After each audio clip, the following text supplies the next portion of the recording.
আপনারা শুনছেন কালো রাত 24।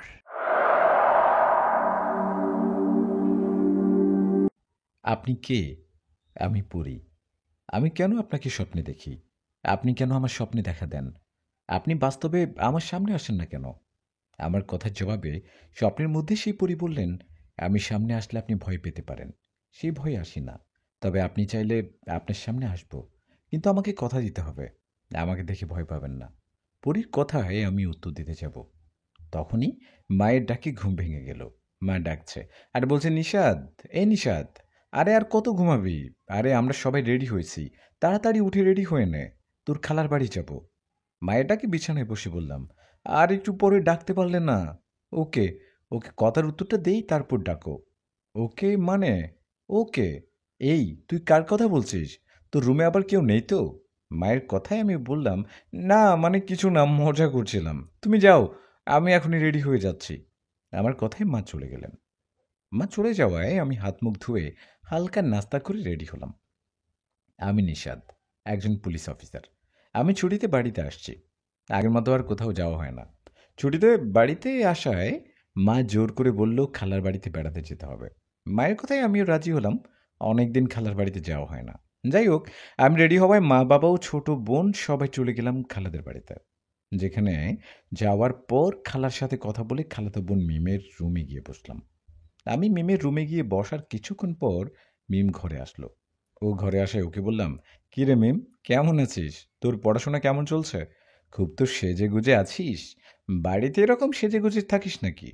আমার কথায় মিম কিছু না বলে মাথা নিচু করে শরীর মোচড়া মুচড়ি করতে লাগলো। ওর এমন অবস্থা দেখে ওকে বললাম, কী রে, কথা বলিস না কেন?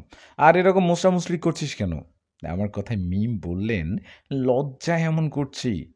বাব্বা! হ্যাঁ, এত কিসের লজ্জা? আমার সাথে তো তোর আগে দৌড়াদৌড়ি করতি। এখন এখন লজ্জা কিসের? আমার কথায় মিম বললেন, কেন? তুমি কিছু শোনোনি? ওর এমন কথায় ওকে বললাম, কি শুনবো? আর তুই আমাকে তুমি করে বলছিস কেন? আমার কথায় তখন মিম বললেন, বিয়ের পর তো তুমি করেই বলতে হবে। তাই এখন থেকে বলছি। বিয়ে? কিসের বিয়ে?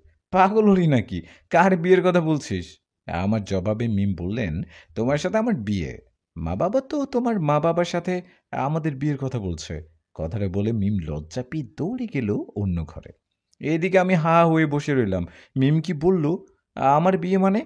তাও আবার মিমের সাথে? মিমের কথায় আমি মাকে ডাকলাম। আমার ডাকে মা আসায় আমি বললাম, মা, এসব কি মিম কি বলে? ওর সাথে আমার বিয়ে মানে? আমার কথায় মা বললেন, এখন চুপ থাক, বাড়িতে গিয়ে বলছি। সব আয়, তোর খালা খালু খেতে ডাকছে। কথাটা বলে মা আমার হাতে ধরে খাবার টেবিলে নিয়ে গেল। সেখানে গিয়ে খাবার খেলাম। খাবারের সময় মনে হচ্ছিল আমি এই বাড়ির জামাই। এত খেতে দিয়েছিল যে খেতে পারিনি। যাই হোক, খাবার শেষে আমরা বাড়িতে চলে আসি। বাড়িতে এসে মাকে বলি, মা এসব কি? তুমি আমাকে বললা খালার বাড়িতে বেড়াতে যাব, আর গিয়ে কি শুনলাম মিমের সাথে আমার বিয়ে? এটা কি? আমার কথায় মা বললেন, মিমের সাথে তোর বিয়ে এটা বললে কি যাইতি? তাই বেড়ানোর নাম করে তোকে নিয়ে গিয়ে বিয়ের কথাবার্তা বললাম। তাই বলে মিমের সাথে? আরে ও একটা পিচ্ছি। আমার কথায় মা বললেন, পিচ্ছি মানে? মিম কলেজে পড়ে, তুই পিচ্ছি পাইলি কই? আরে কলেজে পড়লে কি বড় হয় নাকি? এই তো সেদিন আমার সামনে হাফ প্যান্ট পরে ঘুরলো, আর আজ বড় হয়ে গেল। আমার কথা শুনে মা মুচকি হাসি দিয়ে বললেন, পাগল হয়ে গেছিস নাকি? কি বলিস? মিম কি 12 মাস ছোট থাকবে নাকি? ও এখন বড় হয়েছে, আর দেখতেও সুন্দর হয়েছে। ওর সাথে বিয়েটা হলে সব ঠিক হবে। না মা, আমি বিয়ে করতে পারবো না। ওকে তো না। না মানে কেন? তুই কি বুড়ো হবি? বিয়ে করতে হবে না? তোকে মিমকেই বিয়ে করতে হবে। মায়ের কথায় আমি বললাম, আমি এখন বিয়ে করব না মা। আমার কাল ছুটি শেষ। আমি কালকে যাব ডিউটিতে। কথাটা বলে ঘরে চলে গেলাম আমি। 10 দিনের ছুটিতে আসছি। মা বাবা মিমের সাথে আমার বিয়ের কথা বলবে ভাবতেই পারেনি। আমি বাড়িতে থাকলে মা বাবা জোর করে হলেও মিমের সাথে বিয়ে দিবে। তাই পরের দিন আবার থানায় চলে আসি। আমার যে থানা সেটা শহর থেকে অনেকটা দূরে। আমার থানার আশপাশে অনেক গ্রাম ও জঙ্গল। এরকম জায়গায় কোনো পুলিশ অফিসার থাকতে চায় না। ঘুষ দিয়ে হলেও ট্রান্সফার হয়ে যায় শহরে। কিন্তু আমি এখানেই থাকি, কারণ গ্রামের অবুঝ অসহায় মানুষদের সাহায্য করতে আমার অনেক ভালো লাগে। আমি থানায় যাবার পর কনস্টেবল রহিম ভাইকে জিজ্ঞেস করি, রহিম ভাই, কেমন আছেন? 10 দিন ধরে ছুটিতে এদিকে সব ঠিকঠাক আছে তো? আমার কথায় রহিম ভাই বললেন, হ্যাঁ, ঠিকঠাক আছে। দু একটা ঘটনা ঘটলেও আমরা সামনে নিয়েছি। ওনার কথায় খুশি হয়ে সেদিন ডিউটি শেষে বাড়িতে চলে গেলাম। আমি থানা থেকে একটু দূরে একটা বাড়ি ভাড়া নিয়ে থাকি। সরকার থেকে থানায় থাকার ব্যবস্থা আছে, কিন্তু ওখানে থাকতে ভালো লাগে না, তাই বড় স্যারকে বলে ভাড়া বাসায় থাকি। আমি ডিউটিতে যাওয়ার পরের দিন রাতের ঘটনা। রাত 12টার মতো হবে। আমাকে রহিম ভাই কল করে আর বলে, স্যার আপনি কোথায়? একটা মার্ডার হয়েছে, ওখানে যেতে হবে। ওনার কথায় আমি বাসা থেকে থানায় গেলাম। গিয়ে রহিম ভাইকে জিজ্ঞাসা করায় উনি বললেন, থানা থেকে অনেক দূরে যেতে হবে জঙ্গলের ভিতর দিয়ে। তখন আমি গাড়িটা বের করে রহিম ভাইকে বললাম, উঠুন, আমার বাইকের পিছনে উঠুন। আমার কথায় উনি বললেন, কোথায় যাব স্যার?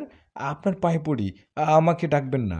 ওদিকটা ভালো না, জায়গাটা ভয়ঙ্কর। তার উপর জঙ্গলের ভিতর দিয়ে যেতে হয়, অনেক জিন ভূতের পাল্লায় পড়ে। ওনার কথায় আমি ধমক দিয়ে বললাম, এত কিসের ভয়, চলুন। কিন্তু উনি যাবেন না। এতে অনেক অনুরোধ করলেন। ওনার অনুরোধে আমি ঠিক করলাম একাই যাব। এই ভেবে সঠিক ঠিকানা নিয়ে রওনা করলাম মার্ডার হওয়া ওই লাশটার দিকে।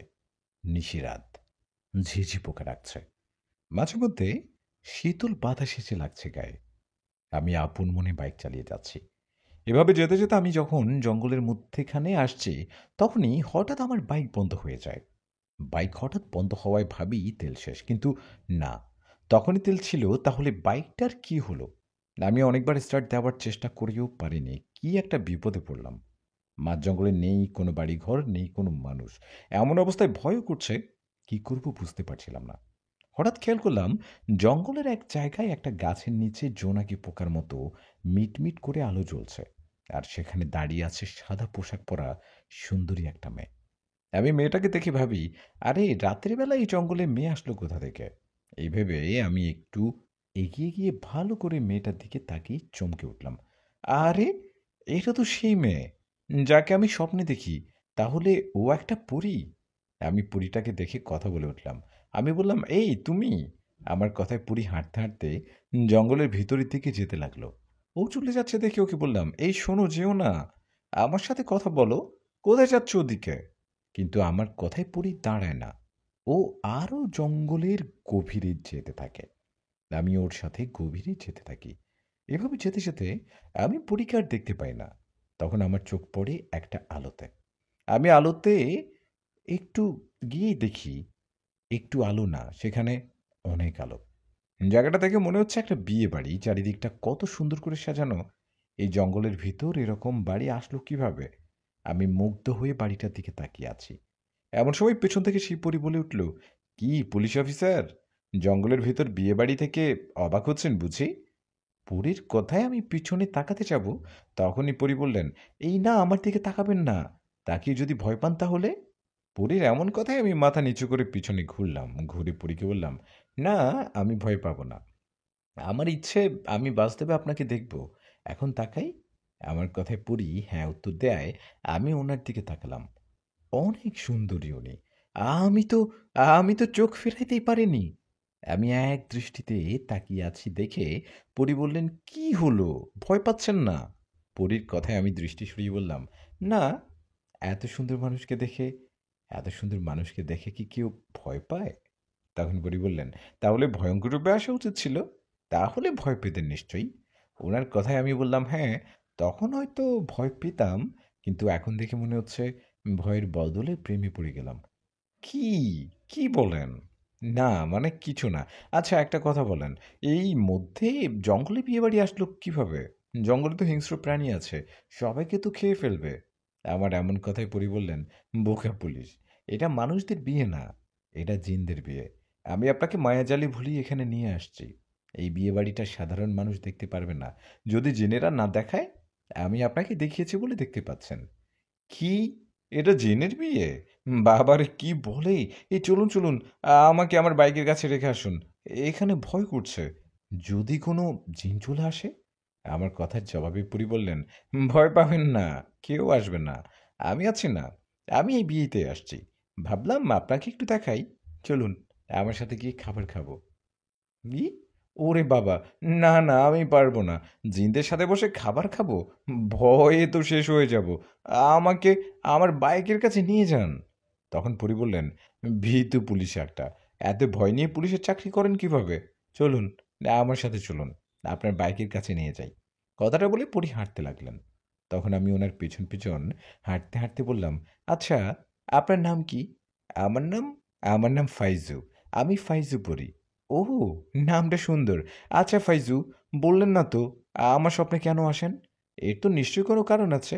আমার কথার জবাবে ফাইজু পরি বললেন, কারণ তো নিশ্চয়ই আছে, তবে সেটা এখন বলবো না, পরে জানতে পারবেন। ওই যে আপনার বাইক। যান, কোথায় যাচ্ছেন যান? যাবার আগে একটা কথা, যেখানে যাচ্ছেন ওখানেই কিছু লোক ভালো না। সাবধানে থাকবেন। আর যে মানুষটা মার্ডার হয়েছে উনি ভালো মানুষ। পুরীর কথায় ওনাকে বললাম, আপনি এত কিছু জানলেন কিভাবে? হুম? কারণ আমি পুরী, তাই আপনি আসার সময় আমি খোঁজ নিয়ে দেখেছি। এবার যান, রাত গভীর হয়ে গেছে। ওনার কথায় আমি বললাম, কিভাবে যাব? বাইক তো নষ্ট, স্টার্ট হয় না। আরে হবে হবে, তখন তো আমি মায়াজালে ফেলেছি, তাই বাইক স্টার্ট হয়নি। এখন দিন, হবে। পুরীর কথায় আমি তাই করলাম। ঠিকই তো, এখন তো বাইক স্টার্ট হলো। বাইক স্টার্ট হওয়ায় আমি পুরীর কাছে বিদায় নিয়ে চলে গেলাম মার্ডার হওয়া ব্যক্তির কাছে। সেখানে গিয়ে দেখলাম একজন মহিলা ও একটা ৮-১০ বছরই মেয়ে কান্না করছে। পাশে কিছু লোক দাঁড়ানো। আমি সেখানে যাওয়ায় ওই মহিলাটা ও মেয়েটা আরো জোরে জোরে কান্না করতে লাগলো। তখন মহিলাটা আমাকে বলতে লাগলো, স্যার, আমার স্বামীকে ওরা মেরে ফেলেছে। আমি ওদের বিচার চাই, স্যার। মহিলাটার কথায় আমি আশপাশে দাঁড়িয়ে থাকা মানুষদের জিজ্ঞেস করলাম, এনাকে কে মেরেছে জানো? আমার কথায় কেউ কিচ্ছু বললেন না। সবার একই কথা, আমরা কিছু জানি না। তখন একজন বৃদ্ধা এসে বলল, বাবা, এনাকে কে মেরেছে সবাই জানে, কিন্তু ভয়ে কেউ কিছু বলবে না। যিনি মারা গেছেন উনি খুব ভালো মানুষ। উনি আমাদের গ্রামের স্কুল শিক্ষক। ওনাকে কে মেরেছে সেটা কিছুক্ষণ পরে এমনিতে জানতে পারবে। তবে বাবা, আমরা চাই ওনার হত্যাকারীর বিচার হোক। এই বলে ওনাকে আমাকে আরো কিছু কথা বললেন। ওনাদের কথায় আমি থানায় ফোন করলাম আর বড় গাড়ি নিয়ে কয়েকজনকে আসতে বললাম। এদিকে তখন আমার কাছে একজন লোক আসলেন, এসে বললেন, তালুকদার সাহেব আপনাকে ডাকছে, চলুন। ওনার কথায় আমি ওনার সাথে গেলাম তালুকদার বাড়িতে। সেখানে যাওয়ায় দেখলাম ওনাদের উঠানের মধ্যে চেয়ারে বসে আছে তালুকদার সাহেব, পাশে একটু ছেলে বসে, আরো অনেক লোকজন বসে আছে ওখানে। আমি সেখানে যাওয়ায় তালুকদার একজনকে বললেন, স্যারকে একটা চেয়ার দাও। ওনার কথায় একজন চেয়ার দেয়, উনি বললেন, বসুন স্যার। ওনার কথায় আমি বসায় তালুকদার তখন বললেন, আপনার সাথে কিছু কথা ছিল। যে মার্ডার হয়েছে উনি আমাদের স্কুলেরই শিক্ষক।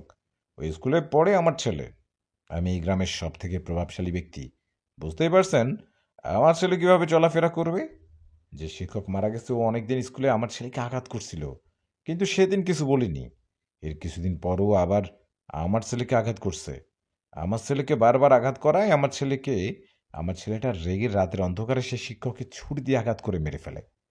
আপনাকে মিথ্যে বললাম না, সব সত্যি। বাচ্চা মানুষ, একটা ভুল করেই ফেলছে, তাই আপনাকে ডাকলাম একটু কথা বলতে। এই বলে তালুকদার আমাকে ৫ লাখ টাকা দিয়ে বললেন, টাকাটা রাখুন, আর আমার ছেলের বিষয়টা একটু দেখবেন। এটা গ্রাম, শহর থেকে অনেক দূরে, মাস্টারের হত্যার বিচার না হলে কিছু হবে না। তালুকদারের কথায় আমি দাঁড়িয়ে ওনাকে বললাম, আমার সামনে একটু আসুন। আমার কথায় তালুকদার এদিক সেদিক তাকিয়ে চেয়ার থেকে উঠে আমার সামনে এসে দাঁড়ায়। আর তখনই পটাশ করে একটা থাপ্পড় দেই তালুকদারকে। ওনাকে থাপ্পড় দেয়, ওনার লোকেরা চিৎকার দিয়ে আমার দিকে এগিয়ে আসতে গেলে আমি বন্দুকটা বের করে ওদের দিকে ধরে বললাম, আর একটু সামনে এগোবি তো বুক ছেড়ে গুলি বেরিয়ে যাবে। আমার কথা সবাই ভয়ে থেমে গেল। এদিকে ততক্ষণে থানা থেকে গাড়ি ও কয়েকজন পুলিশ আসছে। ওরা এসে আমাকে সালাম দেয়। ওদের বললাম তালুকদারের ছেলেকে হ্যান্ডকাপ পড়াও ও গাড়িতে তোলো। আমার কথায় ওরা তালুকদারের ছেলেকে ধরে গাড়িতে তুললেন। তখন আমি তালুকদারকে বললাম, মানুষ গড়ার কারিগর একজন শিক্ষক। শিক্ষকেরা আমাদের অনেক ভালো শিক্ষা দেয়। শিক্ষক বাবার মতো। আর সেই বাবার মতো মানুষটাকে রাগের বশে হত্যা করছে আপনার কুলাঙ্গার ছেলে। আমি সেই শিক্ষকের বিষয়ে খোঁজ নিয়েছি। উনি খুব ভালো, শত ভালো মানুষই ছিলেন। আপনার ছেলে স্কুলে গিয়ে মাস্তানি করে মেয়েদের ডিস্টার্ব করে, বন্ধুদের নিয়ে এই বয়সে সিগারেট খায়। এসব অপরাধে ওকে আঘাত করায় ও শিক্ষককে মেরে ফেললো। এই শিক্ষা দিয়েছেন ছেলেকে? হ্যাঁ, একজন সৎ ও নিষ্ঠাবান মানুষকে হত্যা করার অপরাধে আপনার ছেলের কঠিন বিচার হবে। কথাটা বলে আমি সেখান থেকে চলে যেতে থাকলে তালুকদার রেগে গিয়ে বলল, দারোগা, তোকে আমি দেখে নেব। আমি তোকে ছাড়বো না বলে দিলাম। ওনার কথায় আমি কিছু না বলে সেই মাস্টার মশাইয়ের লাশের কাছে গেলাম। সেখানে যাওয়ায় বাকি পুলিশেরা বললেন, স্যার, লাশটাকে কি গাড়িতে তুলবো? পোস্টমর্টম করতে হতে পারে। ওদের কথায় আমি বললাম, না, তার আর দরকার হবে না। হ্যাঁ, একজন নিরীহ গরিব মানুষকে বিনা অপরাধে হত্যা করা হয়েছে। মরার পর ওনার শরীর কেটে আর ওনাকে অসম্মান করতে চায় না। এতে ওদের অনেক ঝামেলা হবে। থানা অনেক দূরে। এই বলে আশেপাশের সবাইকে বললাম, তালুকদারের ছেলেকে ধরে নিয়ে গেলাম। ওর শাস্তি হবে। আজ থেকে কেউ তালুকদারকে ভয় পাবেন না। মনে রাখবেন, উনি একাই আপনারা অনেক। আপনারা মাস্টার মশাইয়ের জানাজা পুড়িয়ে কবর দিন। এই বলেই আমি শেষ রাতের দিকে থানার দিকে আসতে লাগলাম আমার বাইক নিয়ে। গাড়িতে করে তালুকদারের ছেলেকে সবার সাথে আগেই পাঠিয়ে দিয়েছি। আমি আসার সময় যখন ওই জঙ্গলের কাছে আসি, তখন হঠাৎ আমার সামনে একটা গাছ পড়ে যায় রাস্তায়। গাছটা পড়ায় রাস্তার চলাচল বন্ধ হয়। এরকম হওয়ায় আমি মনে করি ফাইজুপুরি মনে হয় এরকম করেছে। এই ভেবে আমি গাড়ি থেকে নামায় আমাকে ঘিরে ধরে তালুকদারের লোকজন। সবার হাতে লাঠি ও ছুরি। আমাকে ঘিরে ধরছে। ওদের দেখে যে পালাবো বা নিজের বন্দুকটা বের করবো সেই সুযোগটাও নেই। এমন অবস্থায় ওরা আমাকে বললেন, আমাদের তালুকদারের ছেলেকে অ্যারেস্ট করা, আবার তালুকদারের গায়ে হাত তোলা। আজকে তোর মৃত্যু নিশ্চিত। কথাটা বলে সবাই আমাকে আঘাত করবে এমন একটা সময় সবাই কেমন পিছিয়ে গেল। আর তখনই মনে হলো অদৃশ্য কেউ এসে ওদের চড়-থাপ্পড় মারছে। এরকম অবস্থায় বেশ চড়-থাপ্পড় খাওয়ার পর ওরা ভয়ে পালিয়ে গেল। ওরা ভয়ে পালিয়ে যাওয়ার পর আমার সামনে আসলেন ফাইজুপুরি। পুরি এসে বললেন, কি পুলিশ? আমি না আসলে তো আজকে তুমি শেষ হতা। তালুকদারের লোক মেরে ফেলতো তোমাকে। পুরীর কথায় ওর দিকে তাকিয়ে বললাম, ফাইজু, অনেক ধন্যবাদ তোমাকে। আসলে তুমি না আসলে যে কি হতো। তখন ফাইজু পুরি বললেন, চলো যেতে যেতে কথা বলি। এই বলে দুজনে কথা বলছি আর হাঁটছি। আমরা কথা বলার এক ফাঁকে ফাইজুকে বললাম, তুমি কোথায় থাকো? আমার কথার জবাবে ফাইজু বললেন, থাকি এই জঙ্গলের আশেপাশে কোথাও। আমি তো পড়ি কোনো মানুষ না যে থাকার জন্য ঘর বাড়ি লাগবে। ওর এমন কথা শুনে আমি মাথা নাড়িয়ে বললাম, এটা ঠিক বলেছ। আচ্ছা, বললাম না তো কি কারণে তুমি আমার স্বপ্নে বা বাস্তবে আসো? কি কারণে? ভালোভাবে কথা বলো। আমার কথায় ফাইজু বললেন, সত্যিটা বলবো নাকি মিথ্যা? সত্যিটা বলো। মিথ্যা কেন বলবা বলো? আমার কথায় ফাইজু আমার দিকে তাকিয়ে বললেন, তোমাকে আমার ভালো লাগে। আমি তোমাকে পছন্দ করি, ভালোবাসি। আমি তোমাকে ঠিক সেদিন থেকে পছন্দ করি যেদিন তুমি আমার ভাইয়ের উপকার করেছ। তোমার ভাইয়ের উপকার করেছি? কখন করলাম? আমার কথায় ফাইজু পরি বললেন, মনে করে দেখো, আজ থেকে ১-১.৫ মাস আগে এক ঝড় বৃষ্টির রাতে তুমি কোথা থেকে জানি ফিরলে। তখন হঠাৎ তোমার সামনে একটা আহত সাপ চলে আসে। তুমি সেই সাপটার উপর দিয়ে গাড়ি না চালিয়ে একটা লাঠি দিয়ে সাপটাকে ভালো একটা জায়গায় রেখে যাও। পরীর কথায় আমি একটু খেয়াল করি। বলি, হ্যাঁ, হ্যাঁ, তুমি কিভাবে জানলা? তখন ফাইজু বললেন, ওই সাপটা ছিল আমার ভাই। আমার মা-বাবা কেউ নেই। আমিও আমার ভাই ছাড়া কেউ নেই আমাদের। সেদিন রাতে সাপরূপে চলাফেরা করছিলাম আমিও আমার ভাই। ঝড় বৃষ্টির রাত ছিল। হঠাৎ একটা গাছ ভেঙে পড়ে আমার ভাইয়ের শরীরে। তখন সাপরূপে থাকায় সরে যেতে পারেনি। গাছের উপর ভেঙে পড়ায় ও অনেক অসুস্থ হয়। তারপর আমরা দুজন রাস্তা পার হবার সময় আমার ভাই তোমার গাড়ির সামনে এসে পড়ে। আর তুমি ওকে না মেরে ভালো জায়গায় রাখো। তোমার ওই ব্যবহারে আমি অনেক খুশি হই। আর সেদিন থেকে তোমার পিছু নেই। তুমি আমাকে দেখে ভয় পেতে পারো বলে তোমার স্বপ্নে আসি। ফাইজুপুরীর কথায় আমি বেশ অবাক হই। তাহলে এই ঘটনা? হুম। তখন আমি ফাইজুকে বলি, তোমার ভাই এখন ভালো আছে তো? কোথায় ও? তখন ফাইজু বললেন, হ্যাঁ, ভালো আছে। ও এখন জিন যাচ্ছে। চলো, একটু পর সকাল হয়ে যাবে। পরীর কথায় আমি কথা না বাড়িয়ে চলে গেলাম থানায়। সারা রাত ঘুমাতে পারিনি। তাই থানায় হাজিরা দিয়ে চলে গেলাম বাসায়। বাসায় গিয়ে ঘুমিয়ে গেলাম। ঘুম থেকে উঠলাম বিকেলের দিকে। ঘুম থেকে উঠে দেখি ফাইজু আমার পাশে বসে। ওকে দেখে চমকে গিয়ে বললাম, আরে, তুমি এখানে আমার ঘরে বসে আছো কেন? আমার কথার জবাবে ফাইজু বললেন, না জানা কথাটা জানতে আসছি। না জানা কথা? সেটা আবার কি? কি জানতে চাও?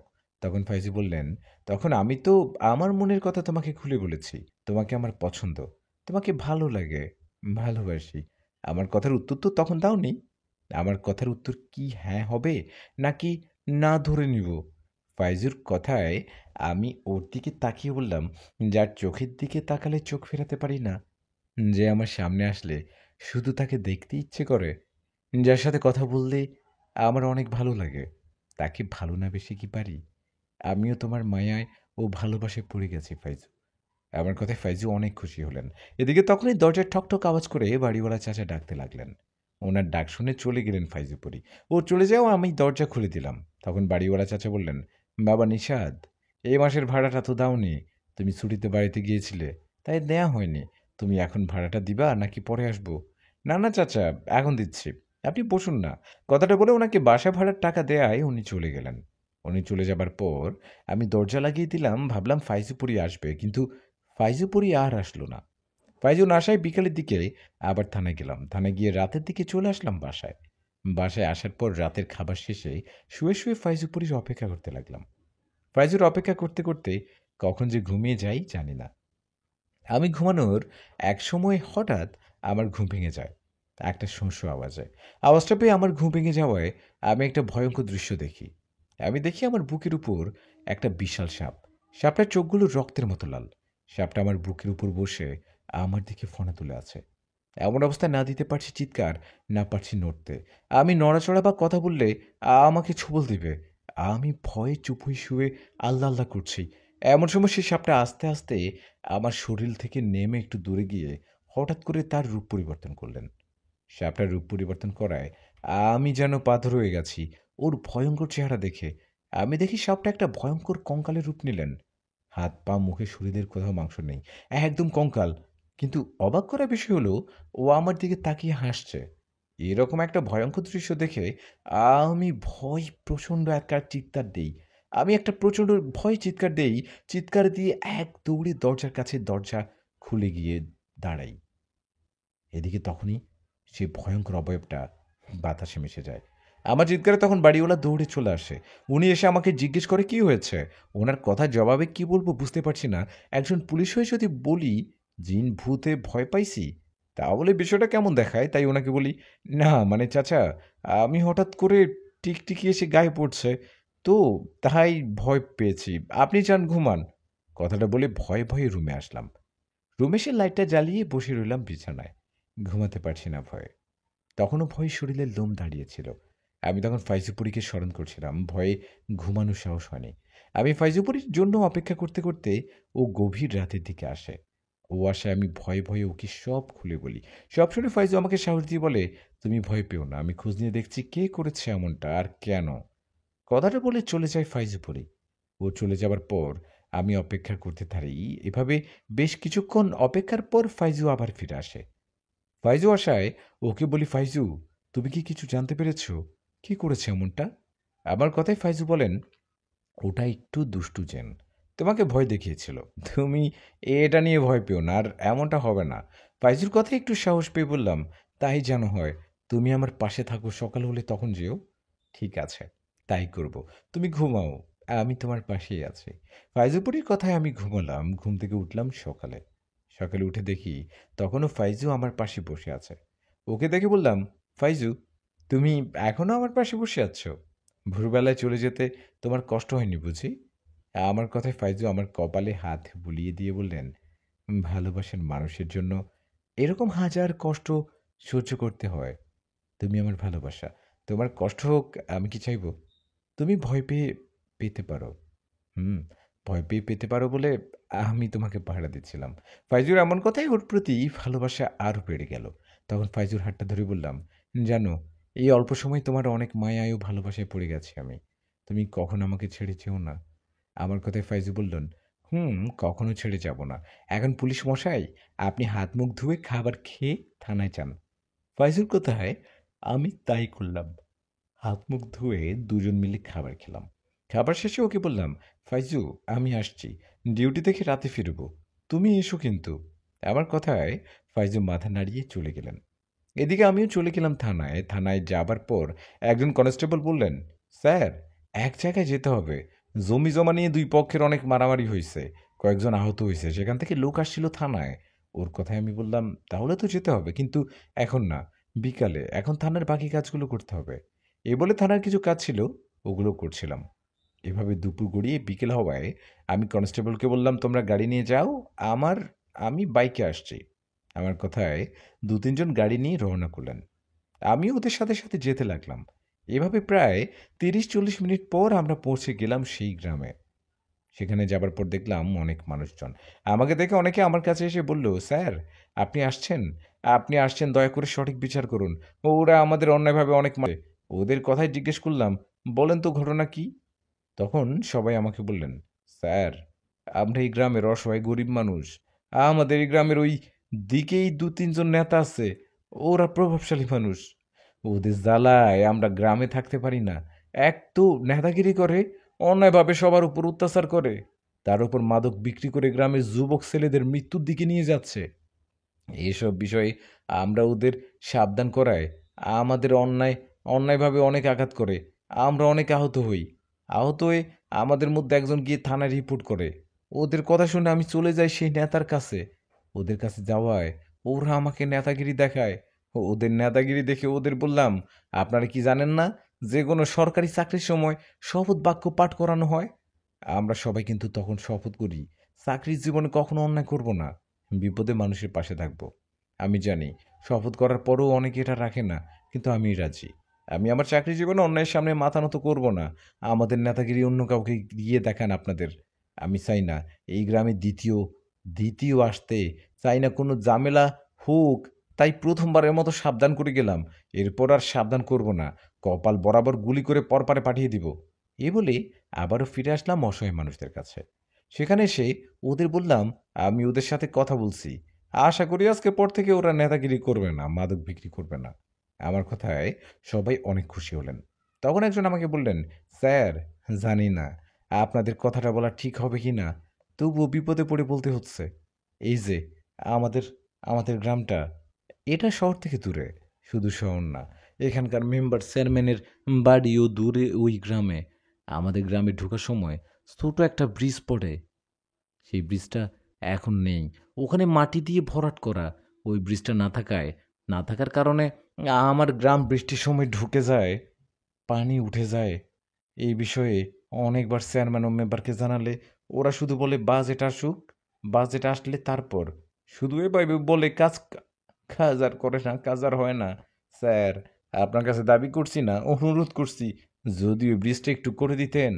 ওনার কথায় আমি বললাম, দেখুন, ব্রিজ বা রাস্তাঘাট করার দায়িত্ব সরকারের, এগুলো বাজেট হয়ে আসে। আমি পুলিশ হলেও সেরকম টাকাওয়ালা মানুষ না। তবুও আপনারা আমার কাছে যে আবদার করেছেন, আমি এটা রাখবো। আমার সাধ্য মতন আমি আপনাদের এই ব্রিজটা করে দিব। খুশি তো আপনারা? আমার কথায় সবাই অনেক খুশি হয়ে আমাকে জড়িয়ে ধরলেন। ওদের এই আনন্দ দেখে আমার চোখে পানি চলে আসছিল। যাই হোক, পরে ওদের কাছে বিদায় নিলাম। এদিকে তখন সন্ধ্যা পেরিয়ে রাত নেমে আসছে। রাত হওয়ায় আমার সাথে যাওয়া কনস্টেবলদের বললাম, তোমরা গাড়ি নিয়ে যাও, আমি একটু পরে আসছি। ওরা আমার সাথে থাকলে ফাইজু আমার সামনে আসবে না, কথাও বলবে না। আমার কথায় ওরা গাড়ি নিয়ে আগে চলে গেল। এদিকে কিছুক্ষণ পরে আমিও আমার বাইক নিয়ে আসতে লাগলাম। এভাবে বেশ কিছুক্ষণ, কিছু দূর আসার পর একটা জায়গায় হঠাৎ বাইকটা দাঁড় করাই। কারণ না, আমার সামনে রাস্তা আটকিয়ে দাঁড়িয়ে আছে একটা ঘোড়া। ঘোড়াটাতে দেখে বাইকের হর্ন দিলাম, কিন্তু কোনো লাভ হলো না। ঘোড়াটা রাস্তা থেকে সরছিল না। এমন অবস্থায় আমি বাইক থেকে নেমে ফোনের লাইটটা জ্বালিয়ে ঘোড়াটাকে ভয় দেখাচ্ছিলাম যেন রাস্তা থেকে সরে যায়, কিন্তু না, ঘোড়াটা তো সরে না। এমন অবস্থায় পিছন থেকে একটা আওয়াজ পেলাম, কুকুরের আওয়াজ। আমি আওয়াজটা পেয়ে পিছনে তাকাতেই চমকে উঠলাম, কারণ আমার পিছনে 3-4টা কালো কুকুর দাঁড়িয়ে আছে। কুকুরগুলোর সাইজ সাধারণ কুকুরের থেকে অনেক বড়। সবগুলোকে দেখে মনে হচ্ছে অনেক রেগে আছে। এমন সময় কি করব বুঝতে পারছি না।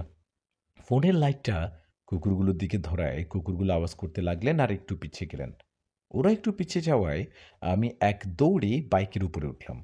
উঠে বাইক স্টার্ট করব, কিন্তু বাইক তো স্টার্ট হয় না। কি একটা বিপদ! বাইক তো ভালো ছিল, নষ্ট না, তাহলে এমন হচ্ছে কেন? বাইক স্টার্ট করার অনেক চেষ্টা করেও যখন কোনো লাভ হচ্ছে না, ওদিকে তখন কুকুরগুলো আওয়াজ করতে করতে আমার দিকে এগিয়ে আসতে লাগলো। এমন সময় আশপাশের গাছগুলো নড়াচড়া করে। আমার পিছনে কেউ এসে দাঁড়ালো, আর কেউ একজন পিছন থেকে আমার কাঁধে হাত রাখলো। পিছনে কেউ এসে দাঁড়িয়ে আমার কাঁধে হাত রাখায় সেখানে থাকা ঘোড়া ও কুকুরগুলো হঠাৎ করে ভ্যানিশ হয়ে গেল। ওগুলো ভ্যানিশ হওয়ায় আমি বুঝতে পারলাম ফাইজু আসছে নিশ্চয়ই। ফাইজু আসছে এটা ভেবে বললাম, ফাইজু তুমি আসছো মনে হয়, তাই না? এইভাবে পিছনে তাকাতেই বুক ধুকপুক করে উঠল, কারণ আমার পিছনে ফাইজু পড়ি না, ভয়ঙ্কর দেখতে একজন বৃদ্ধা মহিলা। ওনার চুলগুলো একদম পাকা, চোখের জায়গায় চোখ নেই, ঘন কালো। আর মুখটা দেখলেই মনে হয় ঘা হয়েছে। দাঁতগুলো কেমন ভয়ঙ্কর। এইরকম একজন ভয়ঙ্কর মহিলাকে দেখে চিৎকার দিতে যাব, তখনই উনি ওনার একটা হাত দিয়ে আমার গলা চেপে শূন্যে তুলে ফেলে। আমার গলা চেপে শুনে তোলায় আমি ছটফট করতে থাকি। না পারছিলাম চিৎকার করতে, না পারছিলাম ওনার হাত থেকে আমাকে ছাড়াতে। তখন মনে হচ্ছিল এই বুঝি মারা যাব। এমন সময় দূরে একটা আলো দেখলাম। মনে হলো কেউ লাইট নিয়ে আসছে এদিকে। এমন অবস্থা দেখে সেই ভয়ঙ্কর মহিলা আমাকে শূন্য থেকে একটা গাছের গোড়ায় আছাড় দিয়ে ফেলে বাতাসে মিশে গেল। উনি আমায় ফেলে দেয়ার একটু পরে আমি জ্ঞান হারিয়ে ফেলি। আমার জ্ঞান যখন ফেরে তখন আমি নিজেকে আমার ঘরে দেখতে পারি। নিজেকে ঘরে দেখে কিছুক্ষণ চুপ করে তাকিয়ে থেকে ভাবি, আরে আমি ঘরে আসলাম কিভাবে? পরে ভাবলাম হয়তো ওই লোকটা আমাকে রেখে গেছে, যে লোকটা আমি জ্ঞান হারানোর সময় আসছিল ওদিক দিয়ে। সেই ভয়ঙ্কর মহিলাটা আমাকে শূন্য থেকে ফেলে দেয়ায় অনেক ব্যথা পেয়েছিলাম। শরীরে অনেক ব্যথা করছে। এমন অবস্থায় কষ্ট করে উঠে রুমের লাইটটা অন করলাম, কিন্তু লাইট অন হয় না কেন? লাইট অন না হওয়ায় ভাবলাম কারেন্ট নেই। এভাবে পেছনে ঘুরতে দেখলাম সেই ভয়ঙ্কর মহিলাটা আমার পিছনে দাঁড়িয়ে আছে।